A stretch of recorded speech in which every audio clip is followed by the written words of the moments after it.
5 राज्यों का चुनावी बिगुल बजने वाला है और लगभग 3.5 घंटे के बाद आपको यह पता चल जाएगा पश्चिम बंगाल, तमिलनाडु, केरल, पुडुचेरी, असम, इन 5 राज्यों में आखिरकार कब कब चुनाव होने हैं, कितने चरणों में चुनाव होने हैं, इलेक्शन कमीशन की क्या है तैयारी। लेकिन कई सवाल हैं, हर एक राज्य का अपना सवाल होता है। क्या पश्चिम बंगाल में इस बार की कहानी बल्कि मुझे कहना चाहिए ममता वर्सेस बीजेपी होगी, यानी टीएमसी बनाम भारतीय जनता पार्टी की लड़ाई होगी। तमिलनाडु में डीएमके, एआईएडीएमके दोनों ही अपने 2 बड़े नेता को खोने के बाद विधानसभा चुनाव में उतर रहे हैं। न तो जयललिता का जलवा दिखेगा चूंकि इस दुनिया में नहीं है, और न ही करुणानिधि का चेहरा। केरल किसका होगा, क्या एलडीएफ और यूडीएफ वाला ही मुकाबला रहेगा या फिर नहीं। असम में आखिरकार एआईयूडीएफ क्या करने वाली है, कांग्रेस क्या कमाल करेगी। बड़ी बात यह है कि ये जो 5 राज्य हैं, इनमें से सिर्फ और सिर्फ एक ही ऐसा राज्य है जहां पर भारतीय जनता पार्टी की सरकार है। लेकिन बीजेपी की नजर इस बार पश्चिम बंगाल के चुनाव पर है। पश्चिम बंगाल का विधानसभा चुनाव जो सबसे ज्यादा अग्रेसिव हो चला है। पहली बड़ी खबर, ब्रेकिंग न्यूज ये कि चुनाव से जुड़ी इस वक्त की खबर आ रही है। शाम 4:30 बजे इलेक्शन कमीशन की प्रेस कॉन्फ्रेंस होने वाली है। विधानसभा चुनाव की तारीखों का ऐलान संभव है। बंगाल चुनाव को लेकर आज तारीखों का ऐलान किया जाएगा। 4 राज्य और 1 केंद्र शासित प्रदेश में चुनाव होने हैं। तो ऐसे में हर किसी की नजर टिकी हुई है बंगाल में क्या होगा, तमिलनाडु, केरल, असम और पुडुचेरी से क्या क्या खबरें आने वाली हैं। लेकिन इलेक्शन से जुड़ी हुई सच्ची, सटीक और पहली खबर देखने के लिए सिर्फ और सिर्फ आप इंडिया न्यूज पर जुड़े रहें। बंगाल चुनाव से जुड़ी बड़ी खबर, 5 से 6 चरणों में बंगाल के चुनाव हो सकते हैं। सूत्रों के हवाले से यह बड़ी खबर आ रही है। थोड़ी देर में बंगाल चुनाव को लेकर तारीखों का ऐलान किया जाएगा, तब सब कुछ क्लियर हो जाएगा। और बंगाल में दक्षिण 24 परगना से लेकर हुगली, हल्दिया से लेकर के बाकी जो इलाके हैं, हर जगह हर किसी की नजरें ये टिकी हुई हैं कि आखिरकार ममता बनर्जी का कमाल क्या फिर चलेगा 10 साल के बाद भी। मुसलमान कहां पर जाएगा, बाकी और जो समुदाय हैं वो किसे वोट करेंगे, मथुआ समुदाय कहां पर जाएगा, राजवंशी किसके साथ में जाएंगे, इन सभी पर नजरें टिकी हुई हैं।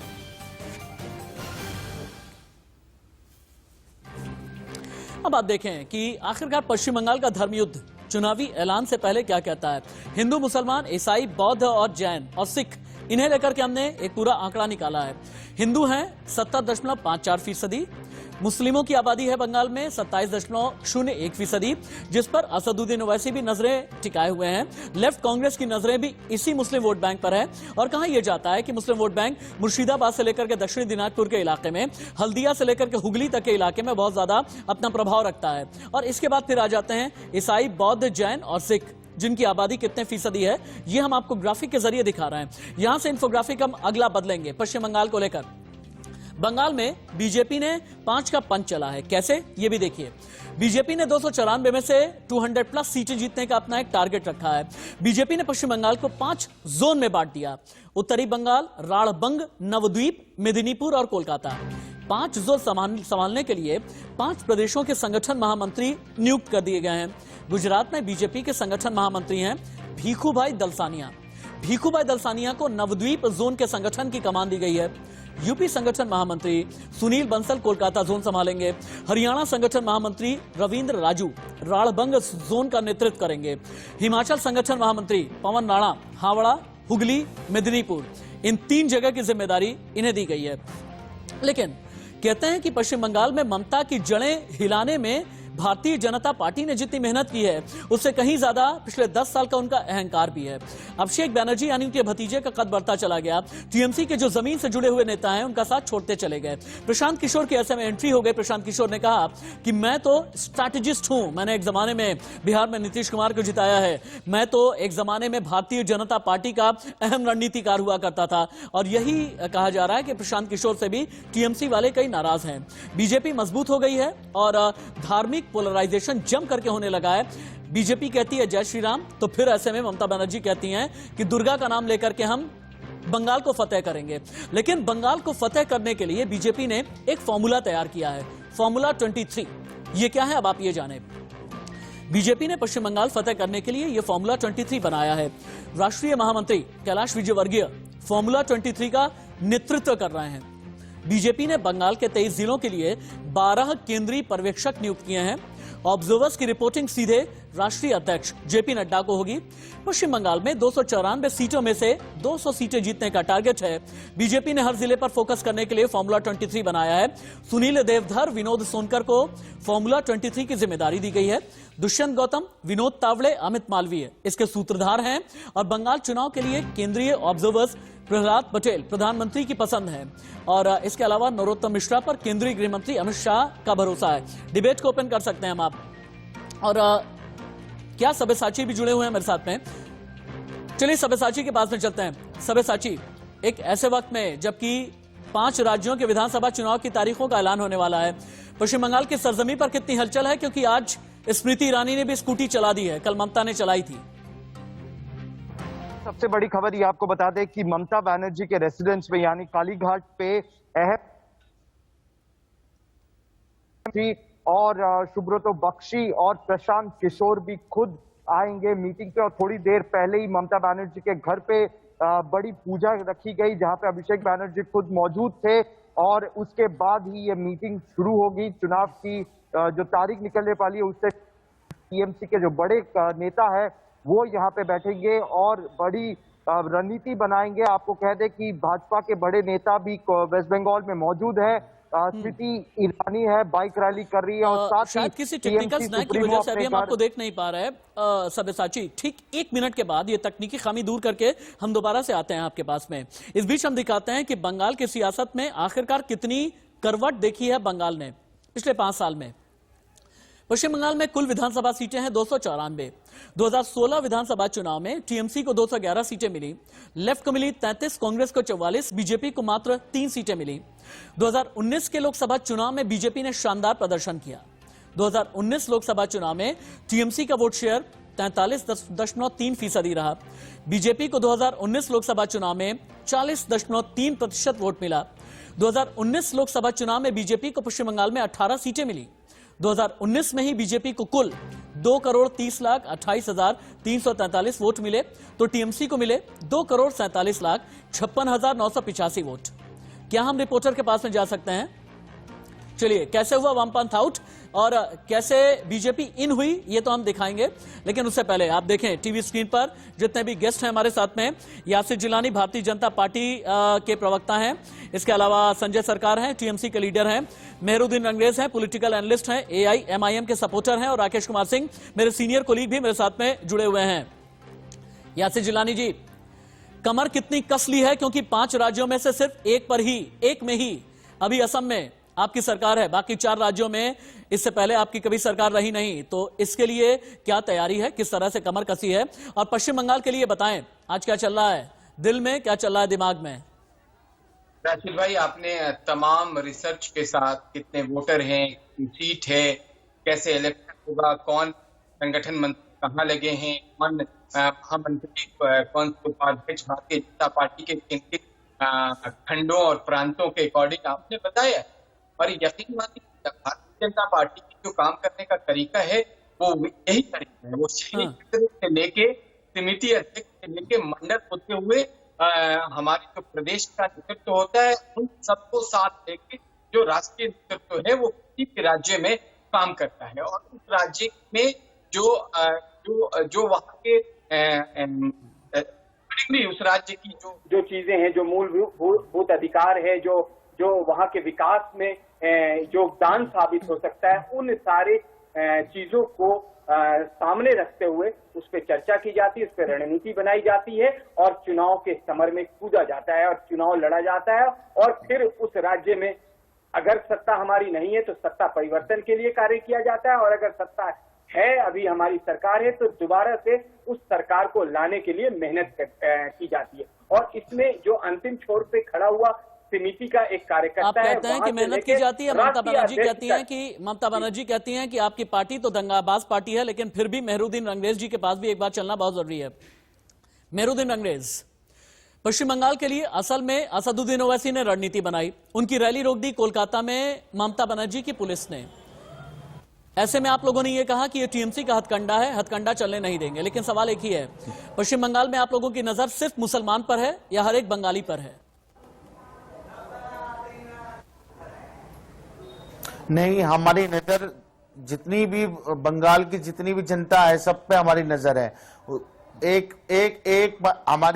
हमारी जो पार्टी है वो एक तबके की पार्टी नहीं है, वो सबको साथ में लेके चलने वाली पार्टी है। SC ST OBC जितने भी लोग हैं और बंगाली भाई जो हमारे भाई हैं, सब साथ आएंगे। MIM की जीत होगी। MIM बहुत अच्छा प्रदर्शन करने जा रही है बंगाल में। जबान पर होती है जनता, लेकिन बीजेपी को और TMC को धूल चटाने वाली है। अच्छा ठीक है, राकेश कुमार सिंह के पास एक बार चलते हैं। नहीं, बिल्कुल नहीं। हमारे लिए जनता, हर एक वोटर की कीमत हमारी नजर में एक वही बात है, हर एक वोटर की कीमत जानते हैं। राकेश कुमार सिंह के पास एक बार चलते हैं, उसके बाद अजय सरकार के पास भी जाएंगे। राकेश, कितने चरणों में, आपके सूत्र क्या बताते हैं, कितने चरणों में चुनाव होगा? कोरोना को देखते हुए किस तरह की का एहतियात रखा जाएगा? और क्या यह माना जाए कि बोर्ड एग्जामिनेशन, क्योंकि 4 या 5 मई से बोर्ड एग्जामिनेशन होने हैं, क्या उससे पहले खत्म हो जाएंगे चुनाव?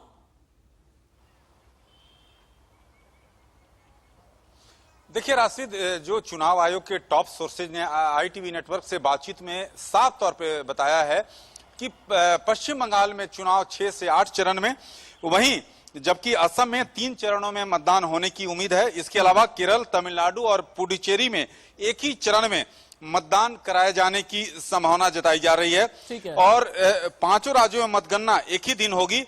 1 मई से पहले विधानसभा गठन की प्रक्रिया पूरी कर ली जाएगी, क्योंकि दरअसल 4 मई से बोर्ड की परीक्षाएं शुरू होने जा रही हैं। राशिद, जो चुनाव आयोग के टॉप सोर्सेज ने ITV नेटवर्क से बातचीत में इस बात की तस्दीक की है। तो और जहां तक सुरक्षा की बात है राशिद, तो सुरक्षा पूरी तौर पर, खासतौर पर पश्चिम बंगाल में अद्भुत देखने को मिलेगी। और सूत्रों की माने तो पश्चिम बंगाल में मतदान केंद्रों पर केंद्रीय अर्धसैनिक बलों की तैनाती होगी, जबकि पश्चिम बंगाल पुलिस की तैनाती मतदान केंद्रों से दूर होगी। ये जो है चुनाव आयोग के जो टॉप सोर्सेज हैं, उसके हवाले से ये बड़ी खबर है। राकेश, दोबारा आपके पास में आते हैं। एक बार TMC लीडर संजय सरकार के पास में चलते हैं। संजय सरकार जी, कहा यह जा रहा है कि ममता बनर्जी चारों तरफ से घिरी हुई हैं। एक तरफ तो भारतीय जनता पार्टी के जितने बिग गन्स हैं, चाहे वो प्रधानमंत्री नरेंद्र मोदी से लेकर के अमित शाह तक, या JP नड्डा से लेकर के कैलाश विजयवर्गीय तक, सभी ने ममता बनर्जी को उनके गढ़ में ही, उनके किले में ही घेरा हुआ है। ये चक्रव्यूह आखिरकार ममता बनर्जी कैसे तोड़ेंगी? और पश्चिम बंगाल की आवाम एक और बात पूछ रही है, क्या ममता इस बात की गारंटी लेंगी कि अब चुनाव तक कोई राजनीतिक हिंसा नहीं होगी? मैं सबसे पहले आपको बताना चाहेंगे, देखिए एक श्रेणी है बंगाल में और उनको खिलाफ 500 भारतीय जनता पार्टी को, प्रधानमंत्री से लेके होम मिनिस्टर से लेके भारतीय जनता पार्टी के राष्ट्रीय अध्यक्ष सब आ रहा है। एक श्रेणी 500 को शिकंज दे रहा है। ये बहुत बड़े बात होता है। चाणक्य नीति में बोला है, अगर एक इंसान को ऊपर 1000 आदमी अगर उसको करता है, तो सोचिए जो उसको उनका क्षमता उतना ही है जो उसको क्षमता का सामने लड़ नहीं पाते हैं। नंबर दो बात, हम राजनीतिक तौर पे हम लड़ लेंगे। तो लोकसभा चुनाव में भी हम मेरा 2% वोट आगे बढ़ा है। इस बार कांग्रेस कम्युनिस्ट एक साथ में लड़ाई कर रहा है। भारतीय जनता पार्टी को नींद अभी उड़ गया है, इसके लिए ज्यादा यहाँ पर आने पड़ते हैं। और विधानसभा इलेक्शन जो होता है लोकल बेसिस के होता है, लोकल का बेसिस मुद्दे पे इलेक्शन होते रहता है, ठीक है। तो भारतीय जनता पार्टी बंगाल में क्या क्या किया आपको मालूम है? पूरा कार्यक्रम मालूम है। भारतीय जनता पार्टी को महिला मोर्चे को जो अध्यक्ष थी रूपा गांगुली, उनको साथ ही बच्चे चोरी में पकड़ गया था, बच्चा चोरी करके बाहर में बेचने वाला। फिलहाल बंगाल में फिर नारकोटिक्स में पामेला गोस्वामी को पकड़ गया है। तो मैं बंगाल में ना चारों गांजा, हेरोइन और ये सब बिजनेस हम नहीं करने देंगे। हम बंगाल को उड़ते बंगाल बनने नहीं दे सकते हैं। अच्छा। तो बंगाल का जनता बिल्कुल सोच चुके हैं। यासिर जिलानी, TMC का आरोप आप पर कि आप लोग जो हैं पश्चिम बंगाल को उड़ता बंगाल बना देंगे, और उड़ता बंगाल ममता बिल्कुल नहीं बनने देंगी। आप कहते हैं कट मनी, आप कहते हैं कट कल्चर, आप कहते हैं तोलाबाज, आपको कहा जाता है दंगाबाज। क्या जय श्री राम से बनेगा पश्चिम बंगाल में बीजेपी का काम? देखिए राशिद भाई, जय श्री राम का जो नारा है वो हमारे भारत की संस्कृति के जो सबसे बड़े एक वर्ग है, जो हमारी सनातन धर्म के मानने वाले लोग हैं, उनके वो देवता हैं, उनके वो मान सम्मान है। भारत की पहचान भगवान श्री राम से है। अगर उनका नाम नहीं लेंगे भारत में तो कहाँ लेंगे? क्योंकि ये लोग देखिए, ये तुष्टीकरण की राजनीति करने वाले प्रकाष्ठा पे पहुंचे हुए लोग हैं। ये इन्हें अपने वोट बैंक इनसे खिसकते हुए दिखाई दे रहे हैं।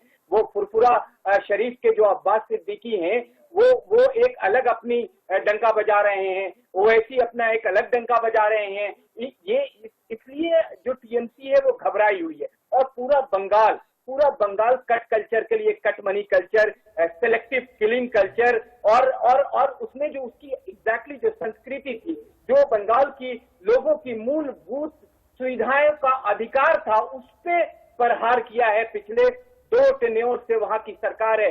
वहां पे ये हालत है कि वहां बिना ठेकेदार के आप किसी भी सरकारी कार्यालय में कोई काम नहीं करा सकते हैं। भ्रष्टाचार वहां पे एक जो छोटे से छोटे डिपार्टमेंट है और सेक्रेटरीट तक भ्रष्टाचार में लिप्त वहां के अधिकारी हैं। वो सारी चीजें तभी खत्म होंगी जब वहां भारतीय जनता पार्टी की सरकार पूर्ण बहुमत से बनने जा रही है। आरोप है, आरोप पर आप लोग जवाब दे रहे हैं, लेकिन हाजी मेहरुद्दीन अंग्रेज का भी बोलना बहुत जरूरी है। हाजी मेहरुद्दीन अंग्रेज, मेरे 3 चीजों को लेकर के मैं आपसे बात करना चाहता हूँ। राज्य है उनमें सब में पूरा भ्रष्टाचार हो रहा है। ओके, ठीक है। हाजी मेहरुद्दीन अंग्रेज, मेरी बात सुन लें। हाजी साहब मेरी बात सुन लें। अब आप चूंकि आप AIMIM के सपोर्टर भी हैं और पॉलिटिकल एनालिस्ट भी हैं, अब आपसे ये सवाल मैं करना चाह रहा हूं, असदुद्दीन ओवैसी पश्चिम बंगाल में गेम चेंजर हैं, किंग मेकर हैं या वोट कटवा हैं? किंग मेकर हैं। अच्छा, किंग मेकर हैं, तो किंग कौन है फिर? अब्बास सिद्दीकी भी तो कहते हैं हम भी किंग मेकर हैं, फिर किंग कौन? किंग किसे बनाएंगे?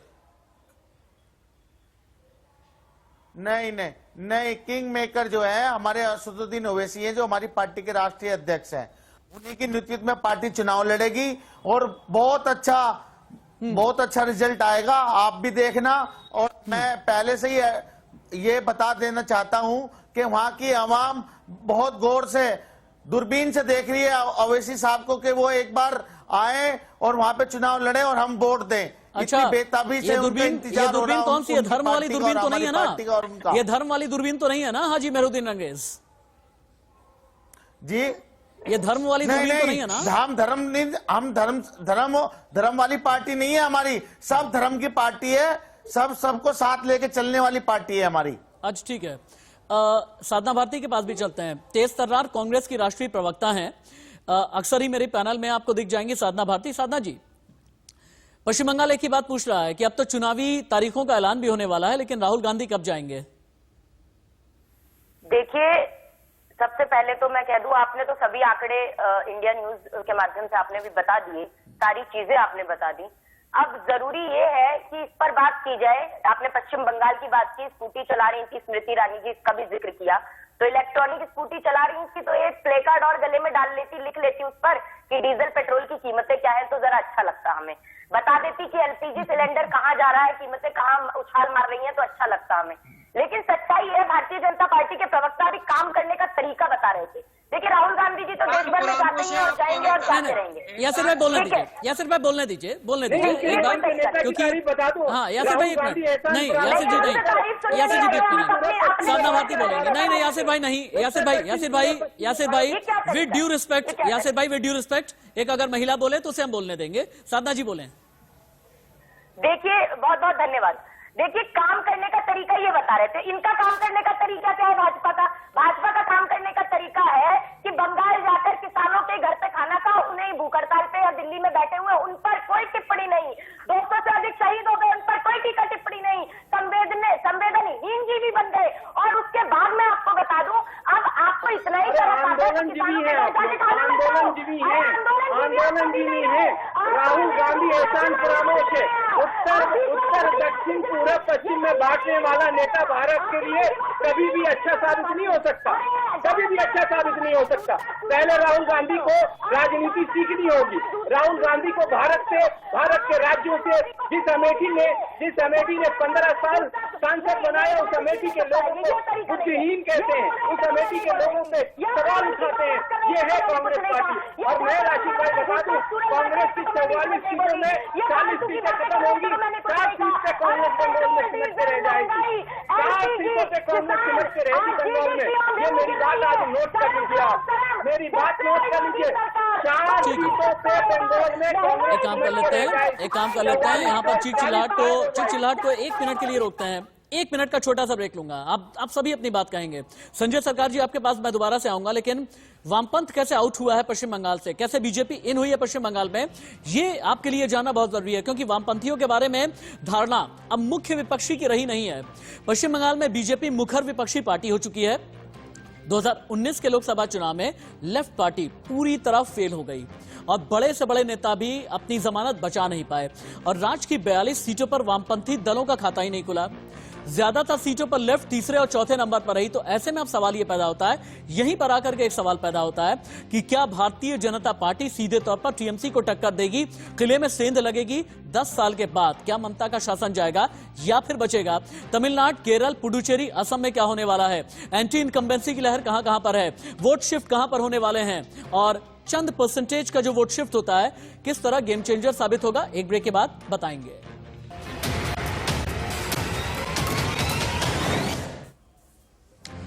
अब से ठीक 3 घंटे के बाद 5 राज्यों में विधानसभा चुनाव की तारीखों का ऐलान होने वाला है। शाम 4:30 बजे इलेक्शन कमीशन प्रेस कॉन्फ्रेंस करेगा। पश्चिम बंगाल, असम, केरल, पुडुचेरी और तमिलनाडु यानी 4 राज्य और 1 केंद्र शासित प्रदेश में चुनाव की तारीखों का ऐलान हो जाएगा। लेकिन इससे ठीक 3 घंटे पहले जो बड़ी खबर आई है वो ये है, बंगाल में कई जगह ईडी यानी प्रवर्तन निदेशालय और सीबीआई के छापे पड़ रहे हैं। कोयला तस्करी को लेकर जगह जगह छापेमारी जारी है। कोलकाता में भी ईडी और सीबीआई के छापे पड़े हैं। इससे पहले भी सीबीआई के छापे को लेकर कितनी राजनीति हुई है, कितनी सियासत हुई है, ये आपको याद है। संजय सरकार के पास में चलते हैं, डिबेट को वापस से ओपन कर देते हैं।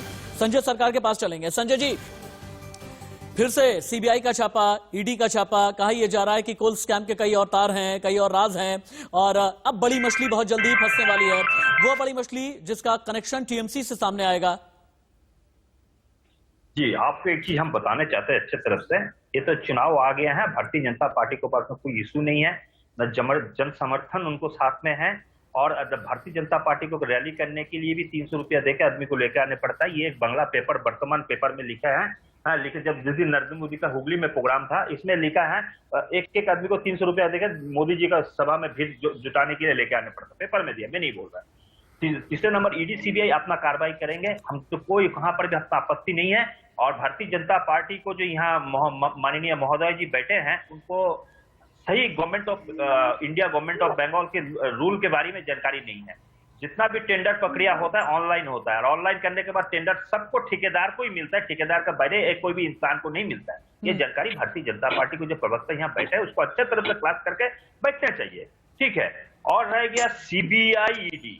सीबीआई देखिए सुप्रीम कोर्ट ने कहा बोला, सुप्रीम कोर्ट ने बोले थे देखिए सीबीआई मालिक का तोता है। और नरेंद्र मोदी जिस समय एक समय मुख्यमंत्री थे उस समय बोला था सीबीआई का फुल फॉर्म है कांग्रेस ब्यूरो ऑफ इन्वेस्टिगेशन। अच्छा, ये सोनार बांग्ला बनाएंगे, सोनार बांग्ला बनाएंगे। मैं 2 से 3 मिनट में पूरा बात मेरा खत्म कर देंगे। ये सोनार बांग्ला बनाएंगे, ये सोनार गुजरात नहीं बना पाए। क्यों नहीं बना पाए मालूम है आपको? गुजरात में सबसे बड़ा बात बताता हूं आपको, 5300 रुपया कॉन्ट्रैक्चुअल टीचर को दिया जाता है 4 साल के लिए, जहां गांधीनगर में एक वक्त का खाना खाने के लिए 150 रुपया का जरूरत पड़ता है।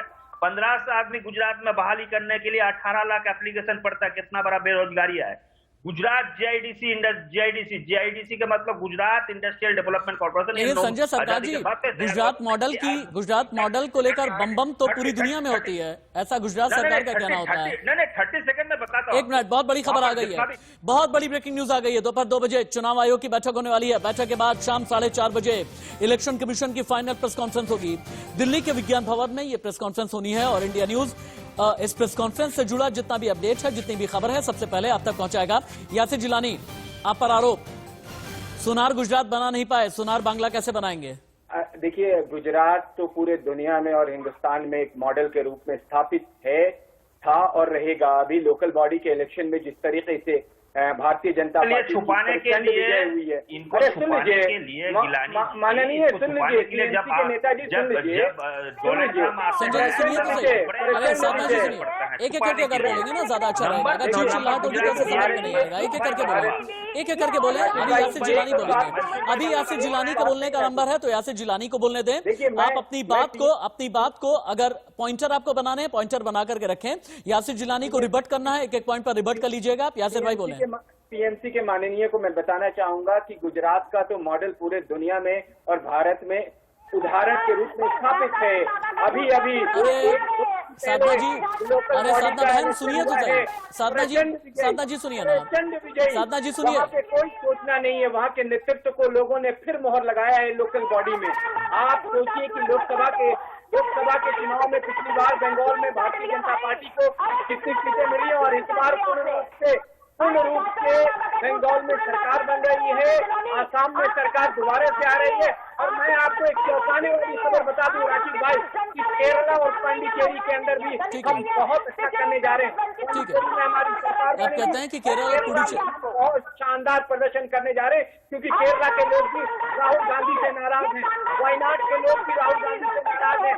मछुआरों के साथ समुद्र से आप वोट बैंक नहीं काट सकते हैं, मछुआरों के साथ जाल में कूदने से आपको केरला का वोट नहीं मिलेगा, तो ध्यान रखिएगा।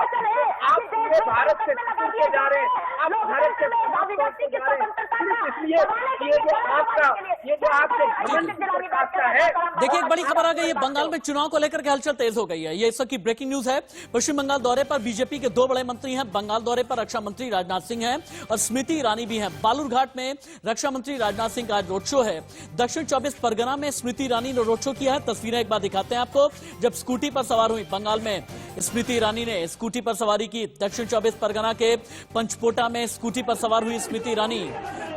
कल आपको याद होगा कि ममता बनर्जी ने स्कूटी की सवारी की थी और विरोध स्वरूप उन्होंने एक तख्ती भी लटकाई थी पेट्रोल डीजल की कीमत का विरोध करते हुए। लेकिन आज स्मृति ईरानी ने स्कूटी की सवारी की है। अब 2 तस्वीरें आप देखें। हाँ, ये 2 तस्वीरें हैं जहां पर ममता बनर्जी और स्मृति ईरानी दोनों ही नजर आ रहे हैं। 5 राज्यों में चुनावी बिगुल बजने वाला है, लेकिन उससे पहले ममता की चुनावी सवारी और स्मृति को स्कूटी कितनी प्यारी, ये अभी तस्वीरों में आप देख पा रहे हैं। लेकिन हाजी मेहरुद्दीन रंगरेज बहुत परेशान है। हाजी साहब, यहाँ कोई स्कूटी चला रहा है, कोई स्कूटर पर सवार है, कोई गाड़ी पर सवार है, लेकिन असदुद्दीन ओवैसी को घुसने भी नहीं दिया।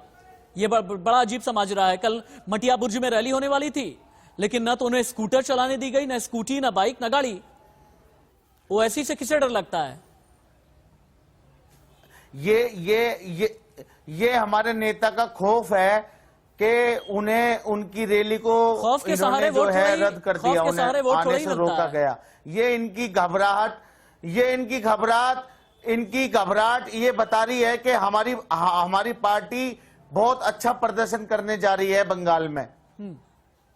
ठीक है, आपकी पार्टी अच्छा प्रदर्शन करने वाली है, लेकिन कांग्रेस लेफ्ट का क्या होगा? और हम जो लड़ेंगे, हम जो चुनाव लड़ेंगे ना, हम वो देश के मुद्दों पे चुनाव लड़ेंगे। राशिद साहब, मैं आपको एक बात बता दूं, हम जो चुनाव लड़ेंगे देश के मुद्दों पे लड़ेंगे। बढ़ती महंगाई पे, बढ़ती बेरोजगारी पे, बढ़ती किसानों पे हो रहे अत्याचारों के खिलाफ हम सारे मुद्दे इकट्ठे करके लोगों के बीच में जाएंगे। और अब वोट मांगेंगे और इंशाल्लाह हमारी सीट आप कहते भारी बहुमत से जीतेंगे बंगाल में। आप कहते हैं कि हम मुद्दे इकट्ठा करके जाएंगे, लेकिन असदुद्दीन ओवैसी कहते हैं मैं तो कमजोरों का कुत्ता हूं और अगर मुझे भड़काने की कोशिश की गई तो मैं किसी पर भी झपट्टा भी मार सकता हूं। लेकिन बंगाल में कांग्रेस और लेफ्ट का हाल क्या है और 77 से लेकर के अभी तक की तस्वीर क्या है, आप ये देखें। कांग्रेस 1977 के चुनाव में बंगाल की सत्ता से बाहर हुई। कांग्रेस 1977 के बाद बंगाल की सत्ता में वापसी कर ही नहीं पाई। लेफ्ट पिछले 10 सालों से सत्ता का वनवास झेल रही है। 2016 विधानसभा चुनाव में भी साथ लड़े थे कांग्रेस लेफ्ट, लेकिन 2016 में कांग्रेस और वाम ममता बनर्जी को चुनौती दे ही नहीं पाए। 2016 में कांग्रेस विधानसभा में दूसरी बड़ी पार्टी बनकर उभरी। कांग्रेस ने 44 सीटों पर जीत दर्ज की और इसी विधानसभा चुनाव में सीपीएम को सीटें मिली 26। पिछले विधानसभा चुनाव में बीजेपी को महज 3 सीटें मिली थी, लेकिन इस बार मुख्य मुकाबला देने वाली पार्टी बीजेपी ही नजर आ रही है। चलते हैं साधना भारती के पास। साधना जी, अभी तक भी आप लोग कंफ्यूज स्टेट में हैं। मैं ये बात इसलिए कह रहा हूं क्योंकि लेफ्ट और कांग्रेस के गठबंधन पर अभी तक कोई क्लैरिटी हुई नहीं। आप लोगों का इंतजार यह है फुरफुरा शरीफ वाले जो अब्बास सिद्दीकी हैं इंडियन सेक्युलर फ्रंट लेकर के आए, उसके बाद उन्हें 70 से 75 सीटों की दरकार है, तभी आप चीजें फाइनलाइज कर पाएंगी। ये कंफ्यूजन का स्टेट आपको क्या लगता है कांग्रेस के लिए कितना नुकसानदेह होगा? नहीं, साधना जी बोलेंगी, साधना जी बोलेंगी, साधना जी बोलेंगी, साधना जी बोलेंगी। बिल्कुल अकल नहीं है कि बिल्कुल बीच में बोलते हैं। किस तरह से खत्म कर जाए हैं क्या कि डाइवर्ट एंड रूल का फॉर्मूला अपना ये बोलना तो कुछ आता नहीं है। जवाब है नहीं। महंगाई पर चुप, बेरोजगारी पर चुप, डीजल पेट्रोल पर चुप, महिलाओं के सम्मान पर चुप, क्योंकि इनके नेता ने सीता का अस्तित्व न कर दिया। इनके प्रधानमंत्री जी सुपर्णखा कह देते एक महिला सांसद को, पहले माफी मांगिए उसके लिए। आपकी पार्टी में राष्ट्रीय अध्यक्ष कोई महिला रही तो है नहीं, तो आपको क्या पता महिलाओं का नेतृत्व का किस तरह का गौरवान्वित महसूस होता है। व्यक्ति तो चुप रहिए और सुनिए पहले शांति से। देखिए, बेशक मोदी चले और उस क्रम बचाना कोई कैसे विकास होए, तो ये बताइए। देखिए, रामचंद्र कह गए सिया से ऐसा कलयुग आएगा कि राम जी के देश में पेट्रोल और डीजल 100 के पर और रावण की लंका में सस्ता बेचा जाएगा। तो ये तो वही बात हो गई ना। कैसे कैसी कांग्रेस ने प्रवक्ता बना दिया, महिलाएं मैं सम्मान करता हूँ, लेकिन कैसी प्रवक्ता है, क्या ये उदाहरण दे रहे हैं, क्या ये व्हाट्सएप यूनिवर्सिटी की जानकारी लेके बैठते हैं, तर्कहीन बातें कर रहे हैं, तर्कहीन बातें कर रहे हैं। कांग्रेस जैसी पुरानी पार्टी प्रवक्ता किस तरह की भेजती है, जिसे ये भी नहीं मालूम है, जिसे ये भी नहीं मालूम कि बात क्या करेंगे, बात कैसे रखेंगे, कौन बोल रहा है, किसको बोल रहा है, कम से कम सुनने की ताकत रखिए। ये है कांग्रेस पार्टी की मानसिकता की दिवालियापन। कांग्रेस पार्टी जो कर रही है वो उसका जो प्रदर्शन है उसको प्रवक्ता करते हैं, उन्हें मालूम ही नहीं है कि क्या बोलना है, कब बोलना है और कैसे पार्टी को खड़ा करना है। बंगाल में ये बिल्कुल जीरो है, आसाम में इनको सीट नहीं मिल रही है, आसाम में गठबंधन तैयार नहीं हो पा रहा है, केरला में हालत खराब है, केरला के लोग इन्हें एक्सेप्ट नहीं कर रहे, पौंडीचेरी में इनके युवराज गए थे, सरकार गिर गई, वहां पे सरकार नहीं बचा पाए। ये तो कांग्रेस पार्टी की राजनीति की प्रकाशना होती जा रही है, राजनीति की, क्योंकि उन्हें तुष्टीकरण की राजनीति करनी है। इन्हें राजनीति से कोई लेना देना नहीं, इन्हें पूरे भारत में एक तरीके से नफरत फैलाना है। जिलानी जी को कुछ नहीं आता, इनके पास जवाब ही नहीं आता जिलाने के बाद। बताइए, ये प्रवक्ता है, ये कार्यकर्ता है, ओके साधना जी, ओके साधना जी, साधना जी अब डिबेट को मेरी आगे बढ़ने दें, साधना जी डिबेट को मेरी आगे बढ़ने दें, क्योंकि संजय सरकार जी भी हैं। ओके साधना जी, अरे साधना जी मेरी बात तो सुनिए, साधना जी मेरी बात सुनिए आप, साधना जी कम से कम अच्छी बातें, साधना जी मेरी बात सुनिए, क्योंकि संजय सरकार मेरा इंतजार कर रहा है, संजय सरकार मेरा इंतजार कर रहे हैं। संजय सरकार जी, टीएमसी के लिए पश्चिम बंगाल की लड़ाई टीएमसी वर्सेस बीजेपी है या टीएमसी वर्सेस कांग्रेस लेफ्ट है? देखिए, मुख्य लड़ाई यहाँ पर है भारतीय जनता पार्टी को साथ में अपना पार्टी से यहाँ पर लड़ाई है। तो लोकसभा का अगर किसी के गणित के हिसाब से अगर आपको हम बताएंगे, उसको 40% मिला था, मेरे को 43% वोट मिला था, ठीक है। लेकिन यहाँ पर भी लड़ाई बहुत मजेदार आ गई है। कैसे मजेदार आ गया मैं आपको बता रहा हूँ। कांग्रेस और कम्युनिस्ट जब इसको अलायंस किए हैं तो भारतीय जनता पार्टी को लग रहा है जो वोट बैंक इसको पोलराइजेशन होकर इनके पास आए थे 26%, ये 26% से दोबारा में अगर 2% भी वोट इनको 40 से 38% भी हो जाता पोलराइजेशन, भारतीय जनता पार्टी को 20 सीट मिलना बहुत मुश्किल है बंगाल से। मैं 294 विधानसभा क्यों नहीं, हम बैठे लेकिन एक बात सुनिए ना संजय जी एक बात सुनिए ना भाई, ईश्वर चंद्र विद्यासागर भी अब इनके, रविंद्रनाथ टैगोर भी अब इनके, रामकृष्ण परमहंस से लेकर स्वामी विवेकानंद, बंकिम चंद्र चटर्जी भी इनके, जितने भी महान विरासत है और महान विभूतियां हैं सबको इनका, किसान भी इनका, मथुआ समुदाय भी इनका, राजवंशी भी इनके, दलित भी इनका, बस हाँ मुसलमान जो हैं अलग अलग छिटके हुए से नजर आ रहे हैं। तो क्यों नहीं ये कहें कि बंगाल में शासन करेंगे और आप लोगों की सरकार जड़ से उखाड़ देंगे? एक चीज बताना, दिन में सपना देखना बहुत बढ़िया बात है। बंगाल में मथुआ लोग को जिस टाइप में भड़काया हुआ था, मथुआ लोग बिल्कुल इनको ऊपर गर्म है।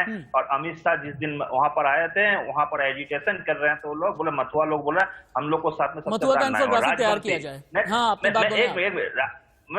राजवंशी संप्रदाय जो है, नारायणी जो हम लोग ये बनाया है, एक रेजिमेंट बनाया है, नारायणी पुलिस ये करके हम लोग बनाया है, उसको हम लोग दिए हैं। और राजवंशी भी बोलता है हमसे धोखा से वोट लेके किए हैं, वो कुछ नहीं किए हैं, हमको धोखाधड़ी दिया। देखिए, मथुआ और राजवंशी भारतीय जनता पार्टी के लिए बहुत बड़ा सर दर्द की बात होने जा रहा है। अच्छा, रह गया विकास। मैं आपको एक चीज बताता है, नरेंद्र मोदी जब बंगाल में आता है, दो चीज में हमको बहुत बड़े बड़े बात बोलते हैं। एक बोलते किसान निधि, एक आयुष्मान भवन।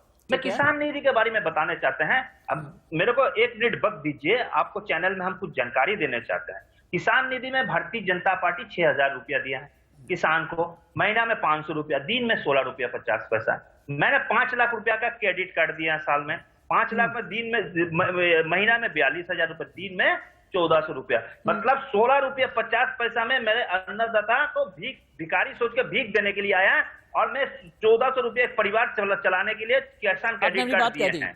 संजय सरकार जी, आपने अपनी बात अच्छा जल्दी पूरी करें, जल्दी पूरी करें अपनी बात। आयुष्मान भारत, इन्होंने मुझे इनका जवाब रिपीटेड देना पड़ेगा। यासिर जी आता हूँ। आयुष्मान भारत में किसान भाई सेंट्रल में दिया 3 लाख, स्टेट में लिया 2 लाख, हमको 5 लाख ऐसे ही, तो हम उसको हेल्थ कार्ड ऑलरेडी दे चुके हैं। एक काम कर लेते हैं, जिस मथुआ संप्रदाय की बात कर रहे हैं ना, जिस मथुआ संप्रदाय की बात की है अभी अभी संजय सरकार ने, इस मथुआ संप्रदाय का आखिरकार पश्चिम बंगाल की राजनीति में कितना जोर है, ये इंफोग्राफिक ग्राफिक हमारे पास में तैयार है। देखिए आप, मथुआ संप्रदाय में सबसे बड़ी तादाद है नामशूद्र समाज की। 1971 में नामशूद्र समाज की पश्चिम बंगाल में 11% आबादी थी। 2011 में नामशूद्र समाज की आबादी बढ़कर हो गई 17%। पश्चिम बंगाल की कुल जनसंख्या 9 करोड़ से ज्यादा है।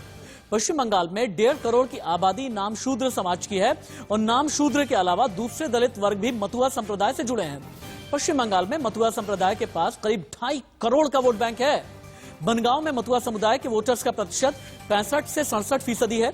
कृष्णानगर, रानाघाट, मालदा उत्तरी और मालदा दक्षिणी में इनका प्रभाव ज्यादा है। इसके अलावा बर्धमान पूर्वी, बर्धमान पश्चिमी, सिलीगुड़ी, कूच बिहार में भी इनका प्रभाव है। यासिर भाई, आप जवाब दे सकते हैं। देखिए, मुझे लगता है कि एक तो सबसे आपत्तिजनक बात हमारे टीएमसी के महोदय ने ये कही है कि किसानों को भिखारी का, यह आपके चैनल पे बोला है। किसान बंगाल में भी किसान है और किसान देख रहा है। जो वो किसान इनको सबक सिखाएंगे। और जो सम्मान निधि की बात हम लोगों ने करी है, हमारी सरकार ने करी है, जो कम भूमि वाले किसान हैं उनको 11 करोड़ 62 लाख किसानों को लाभान्वित पहुंचाया गया है। उनको लाभ मिला है, उनको आत्मनिर्भर बनाया गया है। वो किसान भारतीय जनता पार्टी और मोदी जी के गुणगान गा रहे हैं, इसलिए ये बौखलाए हुए हैं। और तमाम बंगाल के अंदर टीएमसी, कांग्रेस तो है ही नहीं, टीएमसी की हालत खराब है। आपको राजीव भाई याद हो, इनकी नेता ये कहा करती थी लोकसभा चुनाव से पहले भाजपा तो 0 अंडा आएगा, लेकिन भाजपा ने वहां इतिहास एक चीज दिखा दो जिसके बिना बंगाल का चुनाव पूरा नहीं होगा। बंगाल में मुस्लिम वोटर कितने हैं? हाजी मेहरुद्दीन अंग्रेज, आप भी देखिएगा। आपसे ही आखिरी सवाल के लिए आऊंगा मैं। बंगाल के जो मुस्लिम वोटर है ना, मुर्शिदाबाद में है 66%, मालदा में है, दक्षिणी दिनाजपुर में है, कूच बिहार में है, बीरभूम में है, हावड़ा में है और नदिया में है। और इसी मुस्लिम वोट बैंक कुल मिला जुला करके 27% के आसपास बन जाते हैं। और इसी मुस्लिम वोट बैंक पर असल में सबकी नजर है, क्योंकि बंगाल में चुनाव का एक अहम फैक्टर है। अब यह अहम फैक्टर क्या है, ये भी देख लें आप। 294 सीटें हैं, 110 सीटों पर मुस्लिम वोट निर्णायक है। 16 जिलों में 10% से ज्यादा है। 46 सीट ऐसी हैं जहां 50% मुस्लिम वोटर्स हैं। 16 सीट ऐसी हैं जहां 40 से 50% हैं। 33 सीट ऐसी है जहां पर 30 से 40% मुस्लिम वोटर्स हैं। 50 पर 20 से 30% हैं। AIMIM ने मुस्लिम बाहुल्य क्षेत्रों में सक्रियता यहीं पर बढ़ा दी है और इसीलिए कहते हैं कि ओवैसी ने एक ऑल इंडिया प्लान बनाया है। एक बार हाजी मेहरुद्दीन अंग्रेज के पास में चलते हैं। हाजी मेहरुद्दीन अंग्रेज, जिस तरह का विस्तार हैदराबाद से निकल करके पश्चिम बंगाल में सीमांचल इलाके में असदुद्दीन ओवैसी ने किया था, क्या ठीक उसी तरह का सांप्रदायिक ध्रुवीकरण अभी भी आप लोगों के जहन में है?